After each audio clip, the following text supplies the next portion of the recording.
బాధ్యత మనకుంటే భవిష్యత్తు భావితరానికి బాగుంటుంది.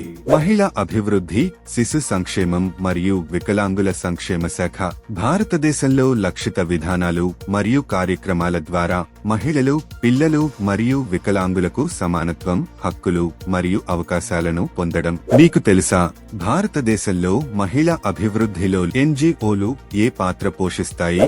గ్రాస్ రూట్ మొబిలైజేషన్ ఎన్జీఓలు అట్టడుగు స్థాయిలో పనిచేస్తాయి, మారుమూల ప్రాంతాల్లోని మహిళలకు వనరులు మరియు విద్యను అందిస్తాయి. న్యాయవాదం మరియు హక్కులు అనేక ఎన్జీఓలు మహిళల హక్కుల కోసం వాదించడంలో మరియు విధాన మార్పులను ప్రభావితం చేయడంలో కీలక పాత్ర పోషిస్తాయి. స్కిల్ డెవలప్మెంట్ మహిళలు ఉపాధిని పొందేందుకు మరియు స్వావలంబనగా మారేందుకు వారు శిక్షణ మరియు నైపుణ్యాభివృద్ధి కార్యక్రమాలను అందిస్తారు. ఆరోగ్యం మరియు భద్రత ప్రచారాలు మరియు అవసరమైన సేవలకు ప్రాప్యత ద్వారా మహిళల ఆరోగ్యం మరియు భద్రతను మెరుగుపరచడంపై దృష్టి పెట్టడం. సమాచారంతో ఉండండి, సౌకర్యంతో జీవించండి.